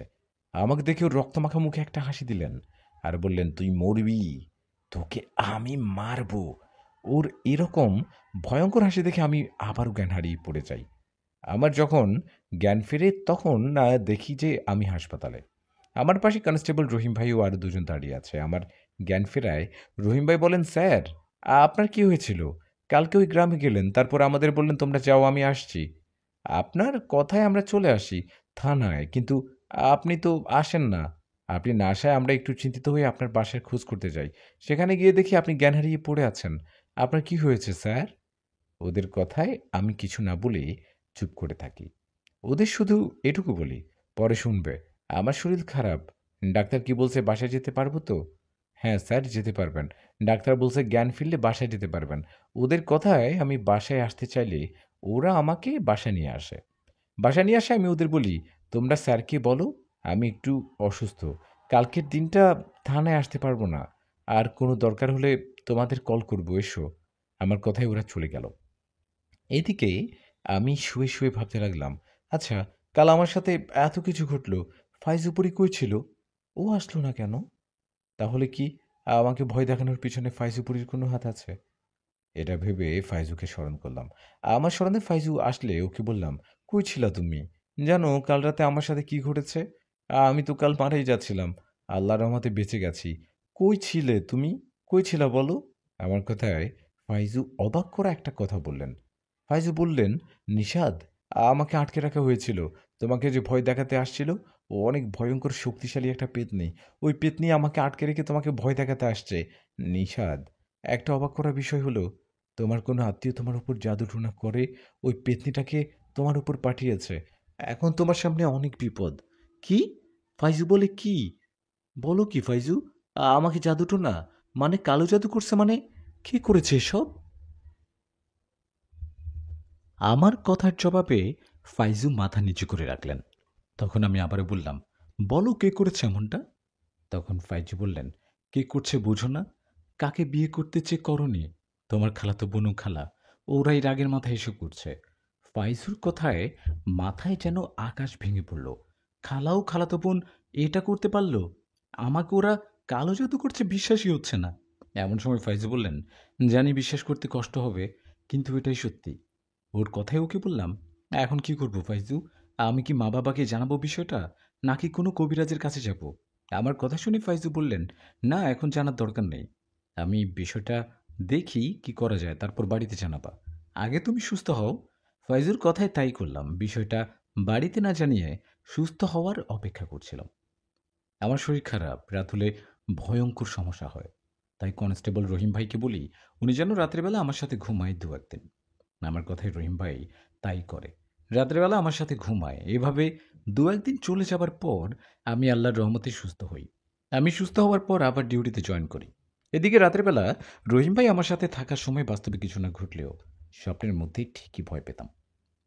আমি সুস্থ হবার পর একদিন রাতের ঘটনা। আমি ডিউটি থেকে ৯টার দিকে বাসায় যাচ্ছিলাম, তখন ফাইজুপুরি অদৃশ্যভাবে আমার কাছে আসে। ওকে শুধু আমি দেখতে পেতাম, আর কেউ দেখতো না। ফাইজু আসায় ওকে বললাম, হ্যাঁ রে ফাইজু, তুমি তুমি তো এইভাবে কখনো আসো না। তখন ফাইজু বললেন, কেন আসতে মানা বুঝি? আসলাম, ভাবলাম গল্প করতে করতে যাই। ফাইজুর কথায় ওকে বললাম, ওহো এই কথা, চলো। তখন দুজনে কথা বলতে বলতেই বাসার দিকে যাচ্ছিলাম। আমরা বাসার দিকে যাবার সময় হঠাৎ পিছনে একটা আওয়াজ পেয়ে ঘুরে তাকাই। আমি পিছনে তাকিয়ে দেখি একজন বৃদ্ধা মহিলা গাড়ির সাথে অ্যাক্সিডেন্ট করছে। উনি অ্যাক্সিডেন্ট করার সময় আমি দৌড়ে যাই ওনার কাছে। ওনার কাছে যাবার পর দেখি খুব খারাপ অবস্থা ওনার। বৃদ্ধা মহিলার অবস্থা খারাপ দেখে ওনাকে একটা গাড়িতে তুলে হাসপাতালে নিয়ে গেলাম। হাসপাতালে যাবার পর ডাক্তার ওনাকে দেখলেন। ওনাকে দেখে প্রাথমিক কিছু চিকিৎসা দিয়ে আমাকে বললেন, স্যার আপনি রোগীর কী হন? উনি অ্যাক্সিডেন্ট করার ফলে অনেক রক্ত খনন হয়, এখন ওনাকে রক্ত দিতে হবে। ডাক্তারের কথায় আমি তখন কাউকে না পেয়ে নিজের রক্ত দেওয়ার কথা বলি, কারণ অ্যাক্সিডেন্ট হওয়ায় মহিলার সাথে আমার রক্তের গ্রুপ মিল আছে। আমি রাজি হওয়ায় ডাক্তার আমার রক্ত নেন। রক্ত নেওয়ার শেষে আমি সেখানে শুয়ে কিছুক্ষণ রেস্ট করছিলাম। এমন সময় দুটো মেয়ে আসে সেখানে। ওরা আসায় জানতে পারি অ্যাক্সিডেন্ট হওয়া বৃদ্ধা মহিলাটা ওদের মা। ওদের বাবা মা দুজনের মধ্যে বাবা নেই, মাই আছেন। মা এই বয়সে মানুষের বাড়িতে কাজ করে সংসার চালায়। এদিকে আমি হাসপাতালে নিয়ে আসায় ও রক্ত দেয়ায় বৃদ্ধার মেয়ে দুটো আমাকে অনেক ধন্যবাদ দেয় আর কান্না করে বলে, স্যার আমাদের তো বাবা নেই, মা কষ্ট করে সংসার চালায়। হ্যাঁ, আপনি আজ আমাদের যে উপকার করলেন এটা কখনো ভুলব না। আপনার জন্য সব সময় দোয়া রইল স্যার। ওদের কথায় আমি বললাম, দোয়া করো আমার জন্য, আর তোমার মায়ের যত্ন নিও কেমন। কথাটা বলে ডাক্তারের কাছে যাই আর ওই মহিলার চিকিৎসার সমস্ত টাকা দিয়ে হাসপাতাল থেকে বাড়ির দিকে রওনা করি। এমন সময় আবারও ফাইজু আমার কাছে আসে আর বলে, তুমি নিজেই তো অসুস্থ, এখনো পুরোপুরি সুস্থ হওনি, তুমি ওনাকে রক্ত দিলা? ফাইজুর কথার জবাবে ওকে বললাম, কি করব বলো, মানুষের বিপদ দেখলে সাহায্য করতে ইচ্ছে করে, এটা তো আমাদের দায়িত্ব তাই না? রক্ত দিয়েছি তাতে কি, ধীরে ধীরে ঠিক সুস্থ হয়ে যাব। আমার কথায় ফাইজু মাথা নাড়িয়ে বললেন, হুম, তাই যেন হয়। আচ্ছা, তোমার বাসা চলে আসছে, তুমি বাসায় যাও, আমি কিছুক্ষণ পর আসবো তোমার কাছে। কথাটা বলে ও চলে গেলেন। এদিকে আমিও চলে গেলাম বাসায়। বাসায় গিয়ে গোসল করে দেখলাম আমার রান্না বান্না করার খালা বসে আছে। উনি বসে আছে দেখে জিজ্ঞেস করলাম, খালা এখনো বাসায় যাননি? হ্যাঁ, আপনি তো রান্না করে রেখে চলে যান। আমার কথায় খালা বললেন, তুমি তো অসুস্থ, ভাবলাম কোনো সমস্যা হয় কি না, তাই তোমার জন্য অপেক্ষা করছিলাম। খালার কথায় আমি খুশি হয়ে বললাম, না খালা, আমি আলহামদুলিল্লাহ এখন সুস্থ আছি, আপনি বাসায় চলে যান। আমার কথায় উনি বললেন, ঠিক আছে, তুমি খাবার খেয়ে নিও কেমন। কথাটা বলে উনি চলে যাবায় আমি আবার খাবার খেয়ে নিলাম। খাবার শেষে রুমে গিয়ে শুয়ে শুয়ে ফোন টিপছিলাম আর ফাইজুর জন্য অপেক্ষা করছিলাম। ফাইজুর জন্য অনেক অপেক্ষা করার পর ফাইজু আসে না। এদিকে আমি জেগে থাকতে থাকতে কখন যে ঘুমিয়ে গিয়েছি জানি না। আমি ঘুমানোর কিছুক্ষণ পর ফাইজুর ডাকে ঘুম ভেঙে যায় আমার। আমার ঘুম ভেঙে যেতে দেখি আমি আমার ঘরে নেই, অন্য একটা জায়গায়। ফাইজু আমার থেকে একটু দূরে বসে। আমার ঘুম ভেঙে যাওয়ার সাথে সাথে ফাইজু বলে, তোমাকে জিন রাজ্যে নিয়ে আসছি, তুমি ভয় পেও না, আবার আবার রেখে আসবো না। ফাইজুর কথায় চারিদিকে তাকালাম। অনেক সুন্দর জায়গা, এত সুন্দর জায়গা জীবনে প্রথম দেখলাম। সুন্দর জায়গাটা দেখে আমি খুশি হয়ে ফাইজুর দিকে তাকালাম, কিন্তু তখন ফাইজুর মন খারাপ ছিল। ওর মন খারাপ দেখে বললাম, ফাইজু, এই তোমার কি মন খারাপ? আমার কথায় ফাইজু বললেন, না তেমন কিছুই না। এই বলে ফাইজু আমার দিকে তাকিয়ে বলল, আচ্ছা নিশাদ, তুমি কি সত্যি আমাকে মন থেকে ভালোবাসো? ফাইজুর এমন কথায় ওর দিকে তাকিয়ে বললাম, মানে কি, তোমার কি মনে হয় আমি অভিনয় করি? না, আমি তোমাকে সত্যি মন থেকে ভালোবাসি। আমার কথা শুনে ফাইজু কান্না করতে করতে বললেন, আমাকে মাফ করে দাও, তুমি আমার সাথে অভিনয় না করলেও আমি তোমার সাথে অভিনয় করছি। আমি এতদিন তোমার সাথে ভালোবাসার অভিনয় করছি। মানে? ফাইজু কি বলছো এসব? তুমি আমার সাথে মজা করছো তাই না? আমার কথা শুনে ফাইজু বললেন, না নিশাদ, আমি কোনো মজা করছি না, সব সত্যি। আমি তোমাকে বলছি না তুমি সাপরূপে থাকা আমার ভাইয়ের উপকার করার পর থেকে তোমাকে আমার ভালো লাগে, তোমাকে পছন্দ করি। আসলে সব মিথ্যা ছিল। তুমি যে সাপটাকে বাঁচিয়েছিলে ওটা আমার ভাই ছিল না, নর্মাল সাপ ছিল। তাহলে তুমি আমাকে মিথ্যা বলছিলা কেন? কেন বলছিলা তোমার ভাইকে ও উপকার করার জন্য আমাকে ভালো লাগছে, ভালোবাসো? তাহলে কেন, কেন আমার কাছে আসছো তুমি? আমার কথায় ফাইজু যা বললেন সেটা শুনে আমার মাথায় আকাশ ভেঙে পড়ল। আমার কথা জবাবে ফাইজুপুরি বললেন, আমি তোমার জীবনে আসছি তোমাকে ভালোবাসতে নয়, তোমাকে ভয় দেখিয়ে মেরে ফেলতে। কি? আমার জীবনে আসছো আমাকে মেরে ফেলতে? তুমি না আমাকে বললা আমাকে আমার খালা ও খালাতো বোন কালো জাদু করেছে? আমার কথায় ফাইজু বললেন, না, ওসব মিথ্যা ছিল। আসল ঘটনা শুনে ভয় পাবে, জানি, তবুও শোনো। তোমাকে যে ভয় দেখায়, তোমাকে যে ভয়ঙ্কর মহিলাটা মেরে ফেলতে চায়, সেই ভয়ঙ্কর মহিলাটা আর কেউ না, আমি। আমি ভয়ঙ্কর পেতনি রূপে তোমার সামনে আসি, ভয় দেখাই। ফাইসু, ওটা তুমি ছিলা? তুমি কেন করেছো এসব? আমাকে কেন মেরে ফেলতে চাও? এই বলে ভয়ে চিৎকার করতে লাগলাম। তখন ফাইজু আমাকে শান্ত করে বলল, চিৎকার করো না নিষাদ, আমি তোমাকে কিছু করব না। আমার পুরো কথাটা শোনো। ওর কথায় আমি বললাম, কি আর শুনবো বলো? তুমি ভালোবাসার নামে প্রতারণা করেছো আমার সাথে। কেন করলে আমার সাথে এমনটা? এমনটা কে বলছে আমাকে মেরে ফেলতে? তুমি তুমি এখনই বলবা কেন আসছো আমার কাছে? কে পাঠিয়েছে তোমাকে? আমার কথায় ফাইজি বলল, বলছি। তুমি আমার পাশে বসো। এই বলে ফাইজি বললেন, হ্যাঁ, আমাকে পাঠিয়েছে জগন্নাথ তান্ত্রিক। জগন্নাথ তান্ত্রিক? আমার মনে হয় এই নামটা কোথায় শুনেছি। ওনাকে দেখেছি মনে হয় কোথাও। আমার কথায় ফাইজি বললেন, হ্যাঁ, তুমি ওনাকে চেনো। মনে করে দেখো, আজ থেকে ৬-৭ মাস আগে তুমি ওখানে অ্যারেস্ট করেছো ওকে। তোমার কারণে ওনার ৩ মাসের জেল হয়েছে। ফাইজুর কথায় আমি মনে করে বললাম, হ্যাঁ হ্যাঁ, তুমি ঠিক বলছো। জগন্নাথ তান্ত্রিককে আমি অ্যারেস্ট করেছি। উনি একটা জঙ্গলের মতো জায়গায় একটা ঘর বানিয়ে থাকতো। সবার চোখের আড়ালে গ্রামের বাচ্চাকে ধরে বলি দিত, দিয়ে সাধনা করে শক্তি বাড়াতো। এইরকম অপরাধে আমি ওই তান্ত্রিককে অ্যারেস্ট করি। তখন তান্ত্রিক আমাকে ভয় দেখালে আমি ওকে ইচ্ছে মতো পিটাই, আর ওর ৩ মাসের জেলে থাকার ব্যবস্থা করি। আমার কথায় ফাইজু বলে, তোমার ভুল ছিল তান্ত্রিককে তখন ছেড়ে দেয়। জগন্নাথতান্ত্রিক ৩ মাস জেল খাটার পর তোমার উপর অনেক রাগ করে, রেগে থাকে। জগন্নাথতান্ত্রিক সবসময় চাইতো তোমার ক্ষতি করার, তাই অনেক তন্ত্রমন্ত্র পড়ে আমার আপন ছোট ভাইকে বন্দি করে। নিষাদ, আমি তোমাকে যে বলেছিলাম আমার ছোট ভাই ছাড়া কেউ নেই, এটা সত্যি। আমার ছোট ভাইকে বন্দি করে তান্ত্রিক আমাকে তোমার কাছে পাঠায়, তোমাকে ভয় দেখিয়ে হত্যা করার জন্য। তোমাকে যদি আমি না হত্যা করি, তাহলে তাহলে ও আমার ভাইকে ছেড়ে দিবে না। কথাটা বলে ফাইজু কান্না করতে করতে বললেন, আমি তোমাকে হত্যা করতে আসার পর সেটা করতে পারছি না। কারণ কারণ তুমি তুমি ভালো মানুষ। তোমার ভালো কাজ, অসহায় মানুষের প্রতি তোমার ভালোবাসা আমাকে মুগ্ধ করছে। আমি পারবো না এরকম একটা ভালো মানুষকে হত্যা করতে। তাই আজকে তোমাকে সব ঘটনা খুলে বললাম। আমি তোমাকে হত্যা করতে এসে সত্যি সত্যি তোমাকে ভালোবেসে ফেলেছি। আমি তোমাকে হত্যা করতে পারবো না। এতে হয়তো আমার ভাইকে হারতে হবে। কথাটা বলে ফাইজু কান্না করতে লাগলেন। ওর কান্না দেখে ওর পাশে গিয়ে বললাম, কান্না করো না ফাইজু, তুমি খারাপ নও। তুমি যদি আমার সাথে সত্যি অভিনয় করতে, বেইমানি করতে, তাহলে আমাকে সবটা খুলে বলতা না। সে তান্ত্রিকের কথা মতো আমাকে মেরে ফেলতা। কিন্তু তুমি তা করনি। এর মানে তুমি ভালো। আমার কথায় ফাইজু আমাকে জড়িয়ে ধরে কান্না করতে করতে বললেন, আমাকে মাফ করে দিও। আমি তোমাকে পেতনি রূপে আঘাত করেছি, মেরে ফেলতে চেয়েছি। আমি তোমাকে সত্যি ভালোবাসি, কিন্তু আফসোস, ভালোবেসে তোমাকে পাবো, কিন্তু হারাতে হবে আমার ভাইকে। ফাইজুর এমন কথায় ওকে বললাম, না ফাইজু, তুমি তোমার ভাইকে হারাবা না। আমি তোমার ভাইকে মুক্ত করার চেষ্টা করব, কিন্তু কিভাবে? ওই জগন্নাথ তান্ত্রিক অনেক শক্তিশালী। আমি তো ওর সাথে যুদ্ধে পারবো না। ওর সাথে যুদ্ধ করতে গেলে আমাকে বন্দি করে ফেলবে। ফাইজু পরীর কথায় ওকে বললাম, তুমি চিন্তা করো না, আসো আমার সাথে চলো। আমি তোমাকে যেখানে বলি ওখানে নিয়ে চলো, তারপর বুঝতে পারবা। আমার কথায় ফাইজু আমার দেয়া ঠিকানা অনুযায়ী আমাকে একজনের বাড়িতে নিয়ে আসলেন। ফাইজু, আমি যার কাছে আসলাম উনি একজন হুজুর। কয়েক মাস আগে আমি এই হুজুরের অনেক বড় একটা উপকার করেছিলাম। তাছাড়াও উনি একটা ছোট এতিমখানা চালায়, আমি সেখানে সাহায্য করি। আমি সেখানে যাওয়ায় বুঝতে পারলাম উনি ঘুমিয়েছে, রাত তো গভীর হয়েছে। উনি ঘুমিয়েছে বলে ফাইজুকে বললাম, ফাইজু, কি করব? ওনাকে ঘুম থেকে ডেকে তোলা কি ঠিক হবে? একটা কাজ করি, আমরা চলে যাই, কাল সকালে না হয়ে আসবো। আমার কথায় ফাইজু বললেন, হ্যাঁ, সেটাই করো। চলো আজকে চলে যাই।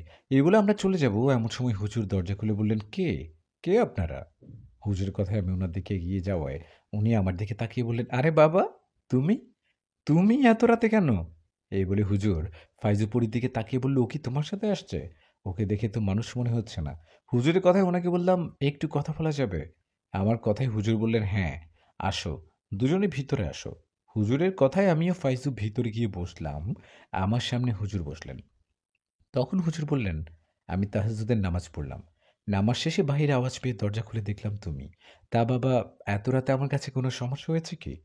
হুজুরের কথায় আমারও ফাইজুর বিষয় সব খুলে বললাম ওনাকে। আমি এটাও বললাম, ফাইজুর ভাই ওই তান্ত্রিকের কাছে বন্ধী, সেই জন্য আপনার কাছে আসা। দয়া করে আমাদের আমাদের একটু সাহায্য করুন। আমার কথায় হুজুর বললেন, তুমি একজন ভালো মানুষ।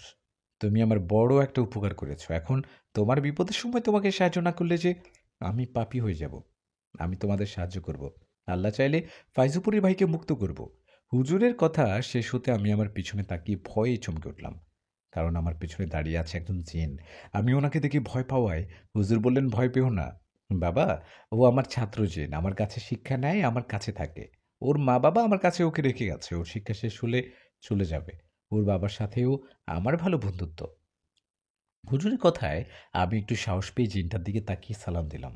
তখন হুজুর জিনটাকে বললেন, তুমি গিয়ে জগন্নাথ তান্ত্রিকের বিষয়ে খোঁজ নিয়ে আসো। হুজুরের কথায় ওনার ছাত্র জিন চলে গেলেন আর কিছুক্ষণের মধ্যে ফিরে আসলেন। সে জিন এসে বললেন, হুজুর, তান্ত্রিক খুব খারাপ মানুষ, কালো জাদুর চর্চা করে, ওর সাথে কিছু পিশাচ জিন আছে যাদের কিছুদিনের মধ্যে বন্দি করছে, ওদের দিয়ে এখন কাজ করায়। আপনি কাল তান্ত্রিকের মুখোমুখি হবেন, শুরুতে ওনাকে বুঝিয়ে বলবেন, উনি যদি না বুঝে তাহলে আমরা ব্যবস্থা নেব। আপনি কি করবেন সেটা আপনাকে সময় মতো বলবো। সেই জিনের কথায় হুজুর বললেন, শুনলে তো, ও কি বলল? কালকে আমরা সরাসরি সেই তান্ত্রিকের বাড়িতে যাব। তোমরা কাল সন্ধ্যার সময় রেডি থেকো, কেমন? হুজুরের কথায় আমি বললাম, ঠিক আছে, আমি আপনার জন্য অপেক্ষা করব। কথাটা বলে হুজুরকে সালাম দিয়ে চলে গেলাম বাসায়। বাসায় যাবার পর ফাইজু বলল, নিষাদ, জানি না কাল কি হবে, আমার ভাইটা যেন মুক্ত হয়। ফাইজুর কথায় ওকে সাহস দিয়ে বললাম, ভয় পেও না, আল্লাহর রহমতে তোমার ভাই মুক্ত হবে, তুমি এখন চলে যাও। আমি ঘুমিয়ে যাই, আমার ঘুম পাচ্ছে। আমার কথায় ফাইজু বললেন, তুমি ঘুমাও, আমি এখানে আছি। কি জানি তান্ত্রিক অন্য জিন দিয়ে তোমার কোনো ক্ষতি করে কিনা। তুমি ঘুমাও, আমি তোমার রুমেই ঘুমাবো, চিন্তা করো না। ফাইজুর কথায় আমি ঘুমিয়ে গেলাম। পরের দিন সকাল হতেই ফাইজু বললেন, আমি এখন চলে যাচ্ছি, তুমি খাবার খেয়ে ডিউটিতে যাও, সন্ধ্যা হবার আগে বাসায় এসো, আমিও আসবো। কথাটা বলে ফাইজু চলে গেলেন। ওর কথা মতো খাবার খেয়ে আমিও চলে গেলাম ডিউটিতে। ডিউটিতে যাওয়ার পর সারাদিন থেকে সন্ধ্যা হবার আগে বাসায় আসলাম। বাসায় এসে দেখি ফাইজু বসে আছে। ওকে দেখে বললাম, ফাইজু, তুমি কখন আসছো? আমার কথার জবাবে ফাইজু বললেন, এই তো, এই একটু আগে। তুমি হাত মুখ ধুয়ে রেডি হও, হুজুর সাহেব এখনই আসবে হয়তো। ফাইজুর কথায় আমি সেটাই করলাম, হাত মুখ ধুয়ে রেডি হলাম। এর কিছুক্ষণ পর হুজুর আসলেন। উনি আসায় আমি হুজুরকে সাথে নিয়ে চলে গেলাম সেই তান্ত্রিকের কাছে। আগে বলছিলাম, তান্ত্রিক গ্রামের মানুষদের সাথে থাকে না, একটু দূরে জঙ্গলের মতো একটা জায়গায় ছোট একটা ঘর বানিয়ে সেখানে থাকে। আমরা সেখানে যাওয়ার পর দেখলাম তান্ত্রিক বসে ধ্যান করছে। ওনার এই অবস্থা দেখে আমি ওনার সামনে গিয়ে দাঁড়ালাম। তখন উনি চোখ খুলে আমাকে দেখে বললেন, তুই পুলিশ, তুই আমার এখানে কেন? জানি সমস্যায় পড়ে আসছিস, আমি তোর কোনো কথা শুনবো না, আমার যা করার আমি করবো, তুই চলে যা এখান থেকে।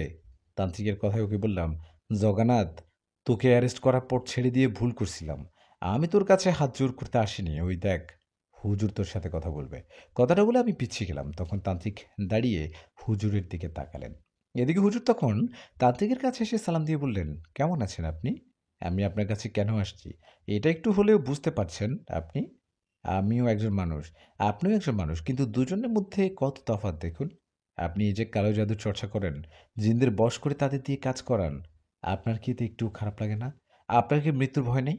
হুজুরের কথায় তান্ত্রিক বললেন, হুজুর, আপনার সাথে এই পুলিশকে দেখতে পাচ্ছি, এর মানে পুলিশের কোনো ঝামেলা নিয়ে আমার কাছে আসছেন? আমাকে জ্ঞান দিতে আসবেন না। না, আমি কারো কথা শুনি না, কারো কথার ধারও ধারি না, আমার যা করার সেটাই করি। আপনি চলে যান এখান থেকে। তান্ত্রিকের এমন কথায় হুজুর বললেন, ফাইজিপুরীর ছোট ভাইকে বন্দি করে রাখছেন, ওই ছোট ভাই ছাড়া ফাইজিপুরীর কেউ নাই, আপনি ওকে মুক্ত করে দিন, আমরা চলে যাই। ও, তাহলে এই ব্যাপার। দেখেন হুজুর, আমি যাকে বন্দি করি আমার কাজ না হওয়া পর্যন্ত তাকে ছাড়ি না। আপনাকে শেষবারের মতো বলছি, চলে যান এখান থেকে, নইলে বিপদে পড়বেন। তান্ত্রিকের কথায় সেখানে আসলেন হুজুরের ছাত্রজিনও ফাইজেপরি। ওর আশায় হুজুর বললেন, আপনি ইচ্ছে করে ফাইজুর ভাইকে মুক্ত করবেন নাকি জোর করে মুক্ত করাবো? হুজুরের এমন কথায় তান্ত্রিক বিকট শব্দে হাসতে হাসতে বললেন, হুজুর, তুই আমার হুমকি দেস? তুই দিচ্ছিস হুমকি? তোর এই বাচ্চা জিনকে কি আমি ভয় পাই নাকি?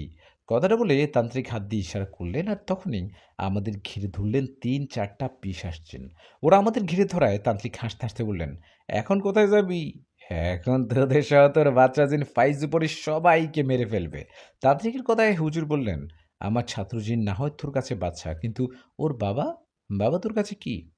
হুজুর কথায় তান্ত্রিকের মুখের হাসি বন্ধ হয়ে গেল। আর তখনই ঝড়ের বেগে সেখানে আসলেন হুজুরের ছাত্রজিনের বাবা।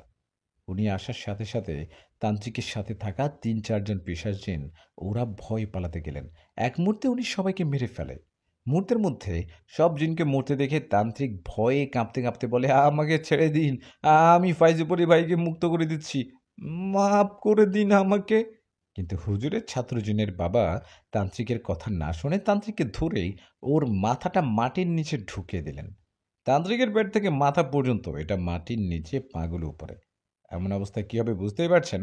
তান্ত্রিক সেখানেই মারা যায়। তান্ত্রিক মারা যাওয়ায় মুক্ত হয় ফাইজুপুরীর ছোট ভাই।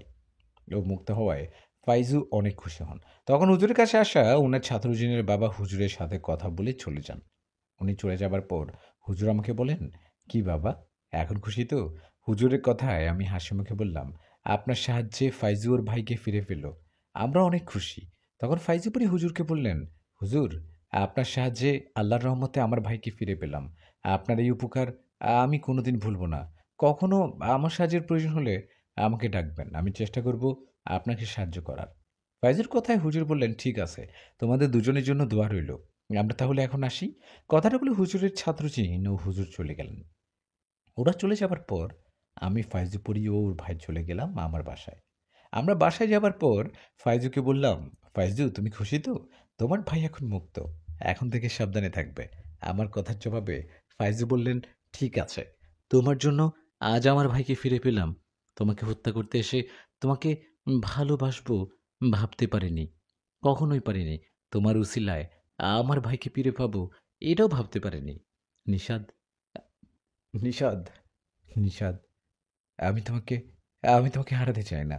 চলো আমরা বিয়ে করি। তুমি আমার কথায় তোমার বাড়িতে বলো। ফাইজুর কথায় আমি কিছুটা চিন্তিত হয়ে বললাম, তোমার কথা বাড়িতে বলবো? যদি মেনে না নেয়? আরে বাবা, বলে তো দেখো। তুমি ভালো করে বললে অবশ্যই মানবে। ফাইজুপুরির কথায় আমি রাজি হয়ে বললাম, ঠিক আছে, তাহলে আগামী পরশুদিন আমি ছুটি নিয়ে বাড়িতে যাব। বাড়িতে গিয়ে মা বাবাকে সবটা বলবো, কেমন? আমার কথায় খুশি হয়ে ফাইজু বললেন, হ্যাঁ, তাই করবা। আর নিশাদ, আরেকটা কাজ করতে হবে।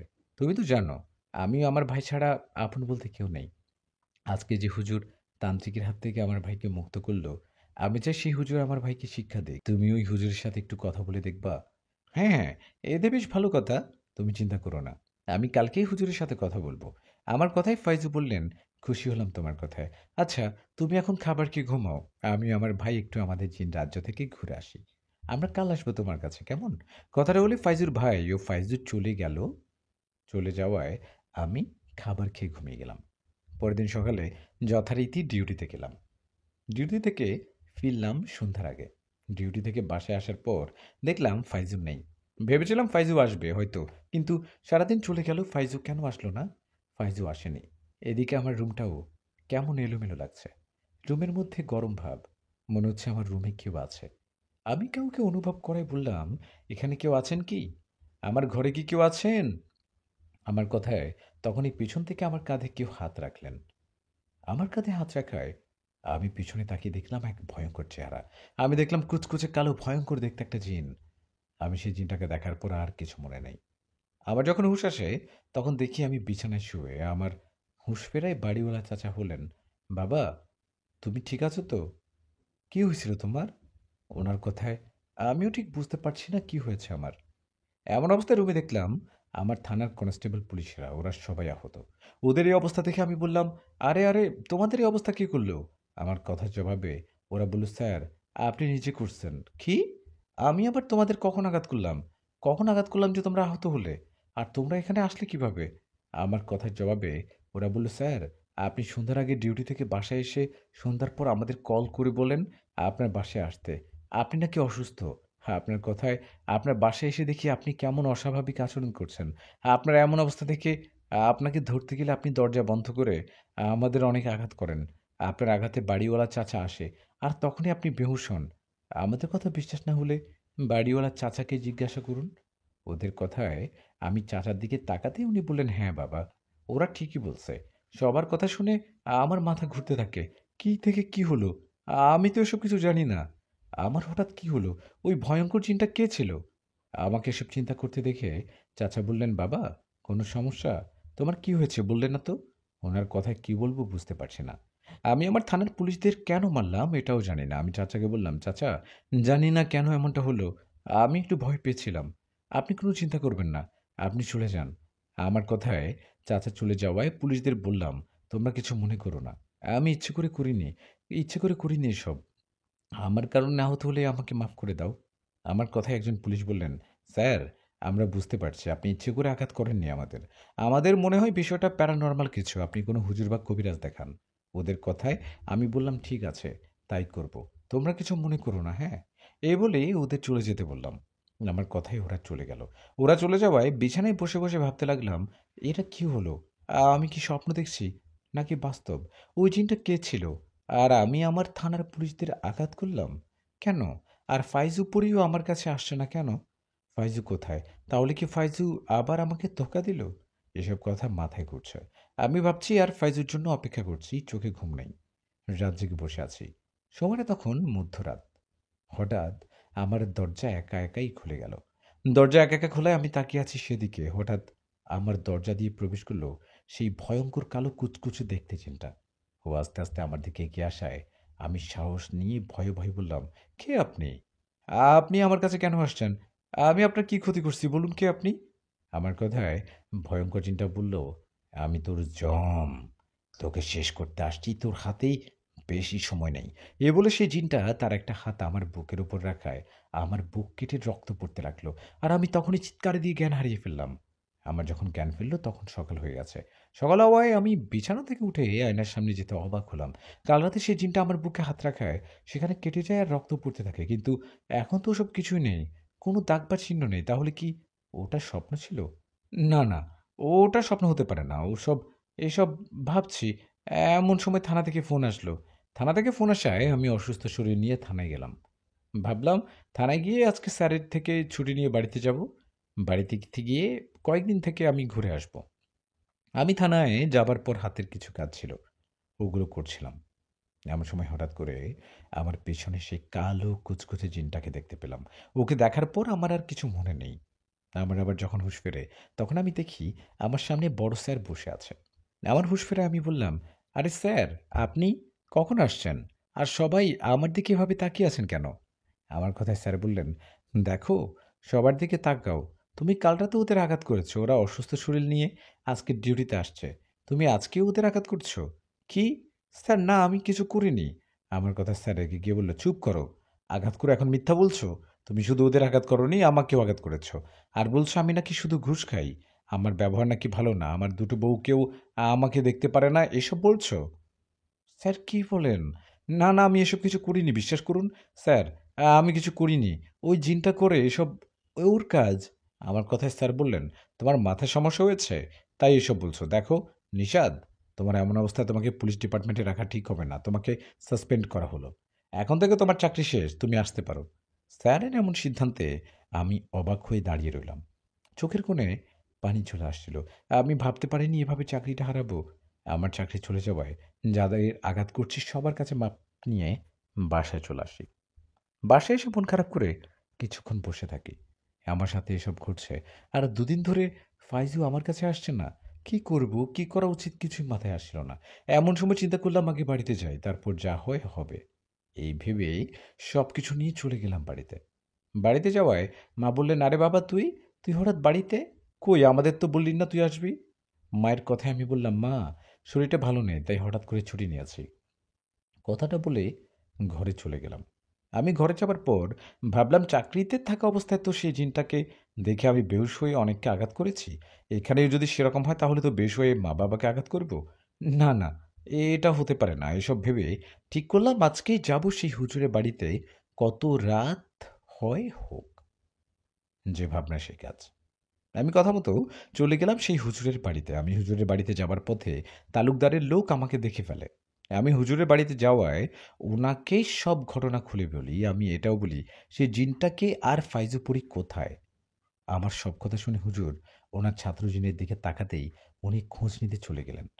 হুজুরের ছাত্রজিন খোঁজ নিতে যাওয়ার কিছুক্ষণ পর ফিরে আসলেন আর অবাক করা একটা কথা বললেন। হুজুরের ছাত্রজিন বললেন, নিষাদের কাছে একটা পিশাচ জিনকে পাঠিয়েছে তালুকদার, আর ফাইজুপুরীকেও বন্দি করে রেখেছে সেই জিনের মাধ্যমে।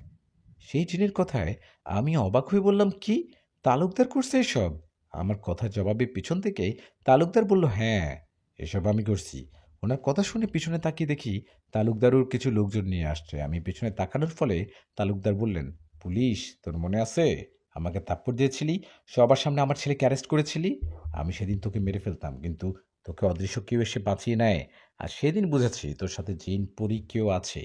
তাই আমি একজন কবিরাজকে দিয়ে তোর সাথে থাকা পরীকে বন্দি করি আর তোর কাছে একজন জিন পাঠাই।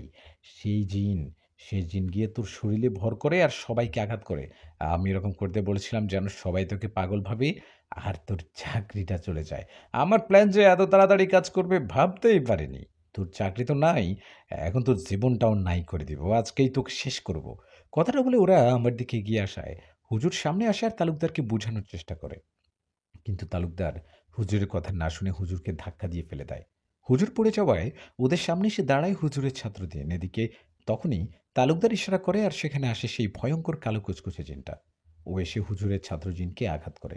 হুজুরের ছাত্রজিনকে আঘাত করার 1 মিনিটের মধ্যে সেখানে আসে হুজুরের ছাত্রজিনের বাবা। উনি এসে কোনো কথা না বলে সেই ভয়ঙ্কর কালো কুচকুচে জিনটাকে ধরে ফেলে আর আঘাত করতে করতে মেরে ফেলে।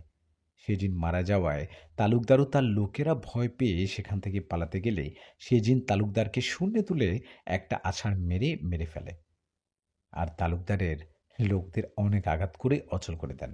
ওদের খতম করার পর উনি হুজুরকে বলেন, হুজুর আপনি ঠিক আছেন তো? এদের মতো সাহস কিভাবে হয় আপনাকেও আমার ছেলেকে আঘাত করার? আপনারা সাবধানে থাকবেন, কেমন? কোনো সমস্যা হলে আমাকে স্মরণ করবেন। আল্লাহর রহমতে আমি আসব আর আপনাকে সাহায্য করব। এই বলে উনি চলে যায়। এদিকে তখন মুক্ত হয় ফাইজু পরি। ফাইজু মুক্ত হওয়ার পর আমাকে জড়িয়ে ধরে কান্না করতে করতে বলে, নিশাদ তুমি ঠিক আছো তো? জানো, তুমি আমার ভাইকে নিয়ে জিন দিয়ে যাওয়ার সময় আমাকে বন্দি করে। পরীর কথায় আমি ওকে শান্ত করে বলি, ভয় পেও না, তুমি এখন মুক্ত। কথাটা বলে হুজুরকে বলি, হুজুর আমার তো চাকরি নেই, চাকরিটা চলে গেছে। আপনি আবারও আমার উপকার করার জন্য অনেক ধন্যবাদ। কথাটা বলে ফাইজুর ভাইকে হুজুরের কাছে রেখে আসি, উনি যেন ওকে শিক্ষা দেন। ফাইজুর ভাইকে হুজুরের কাছে রেখে ফাইজুরকে নিয়ে বাড়িতে আসি। আমি রাত করে বাড়িতে আসায় মা বাবা জিজ্ঞেস করে কোথায় গেছি, কি হয়েছে। তখন আমি মা বাবাকে সব না বলে এটা বলি, মা বাবা আমি বিয়ে করব, তবে কোনো মানুষকে না, একটা পরীকে। আমি একটা পরীকে পছন্দ করি, ওকে বিয়ে করতে চাই। আমার কথায় মা বাবা অবাক হয়ে বলে, অসম্ভব, আমরা কখনো এটা মানব না, এটা মানতেই পারি না। আমরা এই বিষয়ে কিছু শুনতে চাই না। আমরা কালকেই তোর খালাতো বোন মিমের সাথে তোর বিয়ে দিব। মা বাবার কথায় আমি কিছু বলার সুযোগ পাচ্ছি না। ওদের এক কথা, ওরা এটা মানবে না। মা বাবার কথায় ফাইজু মন খারাপ করে চলে গেলেন। এটা কি হলো? এমনটা হবে কখনো ভাবিনি। মা বাবার কথায় মন খারাপ করে ঘুমালাম। পরের দিন সকালে আমাকে অবাক করে দিয়ে আমার খালা ও খালাতো বোন মিম আমার বাড়িতে আসলেন। ওরা আসায় মা বাবা বললেন, আরে তোমরা আসছো, ভালো হয়েছে। আমি নিষাদ ও মিমের বিয়ের কথা বলতে তোমাদের কাছে যেতে চাইলাম। কথাটা বলে মা খালাকে আমারও পুরী বিষয় সব খুলে বলে। সব শুনে খালা বলে, আপা তাহলে তো সমস্যা, আর দেরি করা ঠিক হবে না। এখনই মিমের সাথে নিশাদের বিয়ে দিতে হবে। আগে বিয়ে দেই তারপর অনুষ্ঠান। খালার কথায় মা বাবা রাজি হলেন, কিন্তু আমি তো রাজি না। আমি তো মিমকে কোনোভাবে বিয়ে করব না। আমার ইচ্ছের বিরুদ্ধে গিয়ে জোর করে মিমের সাথে আমার বিয়ে দেওয়া হলো। বিয়ে শেষে আমার অনেক মন খারাপ। ওদিকে মা বাবা খালা ওরা মজা করছে। এভাবে কিছুক্ষণ পর মা বাবাকে মজাকে পানি করে ফাইজুপুরি ওখানে আসলেন। ফাইজুপুরি আসাতেই খালা ও মিম ওরা কোথায় যেন চলে গেল। তখন ফাইজুপুরি মা বাবাও আমাকে অবাক করে দিয়ে বললেন, মা বাবা আপনার ছেলে নিশাদের বিয়ে হয়েছে আমার সাথে। এখানে কোনো মিম আসেনি, আপনার বোনও আসেনি। এগুলো আমার কাজ, আমি মিমের রূপে আসছি। ফাইজুর কথায় মা বাবা অবাক হয়ে বলল, কি হে, কি সর্বনাশ হলো! আমরা এই বিয়ে মানি না, তুমি একটা পরী, পরীকে আমাদের ছেলে বউ হিসেবে মানি না। আমার ছেলের বউ হবে মিম। মা বাবার কথায় ফাইজু বললেন, মা বাবা সময় থাকতে সঠিক মানুষ বা পরীকে চিনতে শিখুন। আপনার বোন হলে কি হবে? উনি একটু লোভী টাইপের। আপনি তো জানেন না, আপনার ছেলের চাকরি গেছে, ও এখন পুলিশ না। এই কথা আপনার বোনকে বলে দেখুন। নিশাদের চাকরি নেই শুনে উনি যদি রাজি হন তাহলে আমি আপনার ছেলের জীবন থেকে চলে যাব, কথা দিলাম। ফাইজুর কথায় মা বাবা আমার দিকে তাকালে আমি বলি, হ্যাঁ এটাই সত্যি, আমার চাকরি নেই, চলে গেছে। আমার কথায় মা বাবা পুরীর কথা মতো খালাকে কল দিলেন আর বললেন, মেমের সাথে তো নিশাদের বিয়ে হওয়ার কথা চলছে, এখানে একটা সমস্যা হয়ে গেছে, নিশাদের চাকরি চলে গেছে। মায়ের কথায় খালা বলেন, কি, চাকরি চলে গেছে? তাহলে চাকরি না হলে কিভাবে হবে? আপা আমি মিমের সাথে নিশাদের বিয়েটা একটু ভেবে দেখি, ভেবে তোমাকে জানাবো। আসলে মানে ভাবারও তো ব্যাপার। তখন আমার মা বলে, ভাবার তো কিছু নেই, নিশাদের চাকরি নেই বুঝতেই পারছো। খালার কথায় মা বুঝতে পারে ফাইজুপুরির কথা ঠিক, আমার চাকরি নেই শুনে খালা বিয়েটা দিবে না। খালার এমন ব্যবহারে মা বাবার চোখ খুলে গেল। মা বাবার যখন চোখ খুলে যায় তখন মা বাবা পরীকে বলে, তুমি একটা পরী, তোমাকে মেনে নিতে একটু কষ্ট হবে জানি, কিন্তু তুমি প্রমাণ করেছো তুমি আমার ছেলের যোগ্য, তুমি ওকে সত্যিকারের ভালোবাসো। আমরা তোমাকে মন থেকে মেনে নিলাম। মা-বাবার কথায় আমিও ফাইজু দুজনে অনেক খুশি হই। আর সেদিনের পর থেকে সুখে সংসার করতে থাকি। প্রিয় লিসেনার, কেমন লাগলো পরীর ভালোবাসার এই গল্পটি? সবাই কমেন্ট করে জানাবেন কেমন লেগেছে, আপনাদের মতামত জানাবেন আর আপনাদের নিজের কোনো ঘটনা থাকলে আমাদের সাথে শেয়ার করবেন। আমাদের মোবাইল নাম্বার, হোয়াটসঅ্যাপ নাম্বার দেয়া আছে, সেখানে জানাবেন। আসসালামু আলাইকুম। ভালো থাকবেন, আবার নতুন কোনো গল্প নিয়ে হাজির হব আপনাদের সাথে। ততক্ষণ সবাই নিজের খেয়াল রাখবেন, যত্ন নিবেন।